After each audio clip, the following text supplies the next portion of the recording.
Pour quelqu'un qui a pas du tout confiance en elle, le regard des autres, etc., c'est ce qui prime dans ma vie personnellement. Malheureusement, c'est quelque chose dont on ne peut pas se défaire. Tu vas toujours penser derrière, qu'est-ce que les autres vont penser, est-ce que je peux me permettre de faire ça, etc. Alors que je sais qu'il y a des millions de personnes qui font sans. Ils vivent beaucoup mieux que nous, je pense, parce qu'ils vivent que pour eux et ils vivent pas pour les autres. Et je pense que c'est ça qu'il faut faire.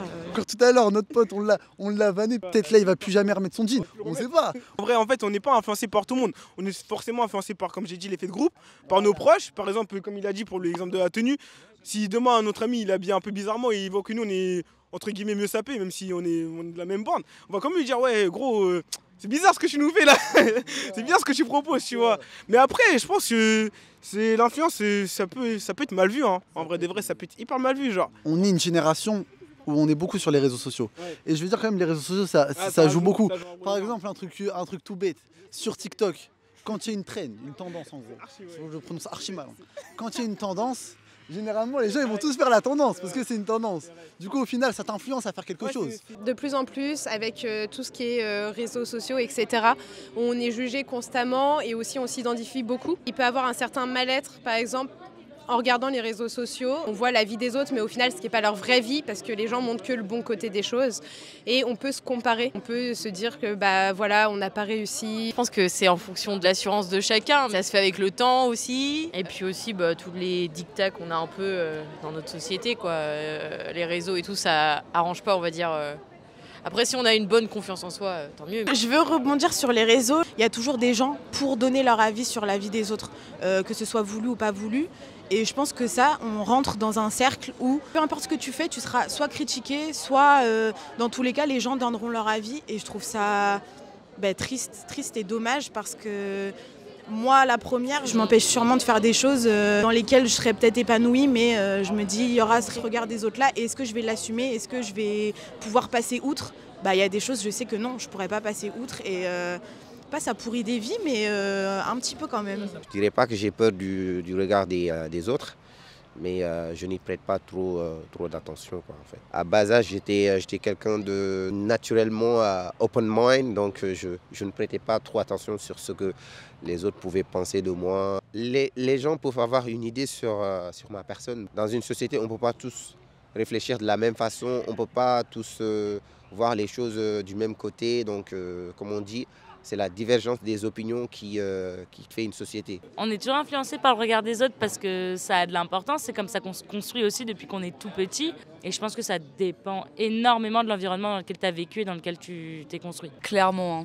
C'est totalement influencé par le regard des autres. Si on ne met pas un peu d'importance au regard des gens, après tu mets d'importance sur rien parce que du coup ça voudrait dire que les gens ne t'intéressent pas en général. Quelque part parce que j'avais l'habitude de m'habiller un peu pas n'importe comment, mais d'avoir des choix vestimentaires qui ne sont pas ceux de cette population, un peu colorés tout ça, et vu comment les gens se foutaient de ma gueule, je suis maintenant beaucoup plus dans le noir, c'est-à-dire les vêtements, le jean et le noir, alors que j'ai une collection chez moi de vêtements assez incroyable. Grâce à l'éducation de mes parents, j'ai eu confiance depuis longtemps. Et si les parents ne critiquent pas leurs enfants, ils vont forcément avoir confiance à eux. Moi, je pense que l'avis des gens m'importe peu, parce que je suis comme je suis, et puis dans tous les cas, je vais pas me forcer à changer pour les autres. Influencé par les autres, mais quand même garder sa partie de soi en soi.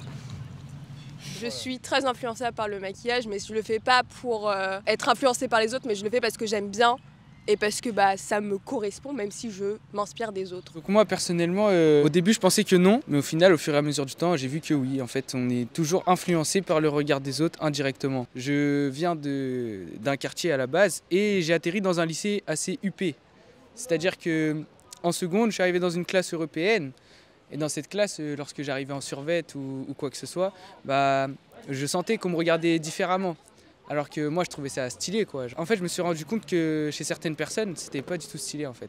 Mettre un survêt, ils voyaient ça vraiment comme des cas sociaux, quoi. On me regardait bizarrement parce que je portais un survêt. Ça m'a influencé dans le sens vestimentaire. Je lui ai dit justement, démarque-toi des autres, reste toi-même. Après, j'ai quand même pas lâché mes survêtements, mais je dirais que ça m'a influencé quand même. J'ai modifié un peu mon style. C'est malheureux, mais c'est un peu ça qui a fait que j'ai réussi à me rapprocher de ces personnes et que ces personnes sont intéressées à moi. Le code vestimentaire, je pense qu'il est devenu hyper important.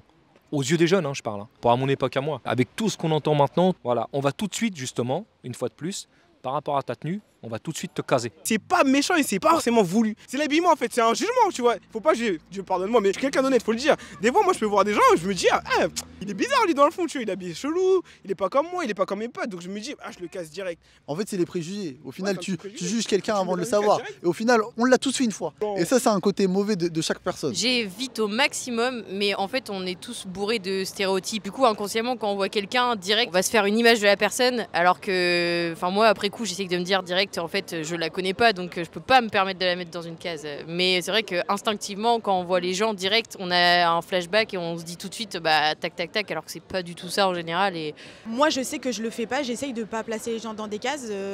Je sais que c'est hyper mal vécu pour certains et que c'est dur. Je pense qu'on le fait inconsciemment, honnêtement, placer des gens dans des cases. Et je pense que la société aussi nous dicte, toi tu dois être ici, ou si t'es pas là-dedans, t'es un paria de la société. Je me rappelle j'étais prof d'anglais et j'étais en Angleterre et j'ai vu les punks, les tout premiers punks dans les années fin 70. Et moi je regardais ces gars-là avec leurs grandes crêtes, tout ça, de toutes les couleurs. Et je disais c'est vraiment n'importe quoi. C'est vraiment n'importe quoi. Je suis rentré chez moi. Et puis, le lendemain matin, en me rasant devant la glace, je me suis regardé, j'ai donc les cheveux longs, j'ai donc 2 boucles d'oreilles, à cette époque-là aussi, et je me suis dit, mais de quel droit tu peux les juger? T'as vu ta gueule? Je suis quelqu'un qui adore juger les gens, mais je le fais pas péjorativement, je le fais juste parce que j'aime bien. J'aime bien me dire que waouh, cette personne est bien habillée, ou alors j'aime pas son pantalon, plein d'autres trucs, en fait, ça m'amuse, je suis très contente de le faire. Et après, oui, du coup, les cases, elles changent parce que on apprend à connaître les personnes et puis, voilà. Ouais, ça m'arrive quelquefois. En se basant sur le comportement des gens, on peut avoir des préjugements. Et après, si on prend le temps à se connaître, c'est bien. Il faut pas s'arrêter aux préjugements. Moi, naturellement, j'aime pas avoir des idées préconçues sur les personnes. Et je préfère aller découvrir par moi-même. C'est à travers les discussions que je peux avoir avec cette personne que je vais la découvrir. Et puis voilà. Pour moi, il faut toujours aller vers l'autre pour se faire une idée, sans pour autant apporter des jugements de valeur sur la personne. Je classe pas les gens dans des cases à terme définitif. Ça va être au premier abord. Par exemple, je vais avoir un premier aperçu d'une personne, je vais le classer dans une catégorie entre guillemets. Genre par exemple, mon ami Noah qui est là, la première fois que j'ai vu, je trouvais que c'était un cassos genre. Mais au final, c'est un gars sympa. Ouais, il y a des cases, on met des gens dans des cases, mais faut apprendre à les connaître et après les cases elles s'enlèvent. Je pense que tout le monde fait ça de manière inconsciente. On se met nous-mêmes dans des cases et on met les autres dans des cases, donc c'est tout à fait normal. On peut se tromper, mais d'un autre côté, c'est quand même assez sécurisant parce qu'on se dit cette personne est là. Je sais pas si je suis le seul à faire ça, mais je sais qu'il y a certains groupes de potes qui vont pas s'entendre avec d'autres. Et du coup, genre j'ai un groupe de punk, j'ai un groupe de potes de gamers, j'ai un groupe de films, et je sais que aucun d'entre eux vont s'apprécier entre eux et obligés de mettre des cases pour se donner des repères en fait. Les cases c'est des repères. Oui, moi directement, je place directement les personnes proches ou des personnes dès que je côtoie, je les pose direct dans une case. Je me protège moi-même. Tu te protèges de quoi? La jalousie, l'hypocrisie, les embrouilles, il y a plein de choses. Comment tu fais justement pour savoir qui placer dans quelle case? Tu discutes avec eux, tu vois la façon comment ils sont avec des autres personnes, avec toi-même, etc., etc. Et ensuite tu vois en fonction.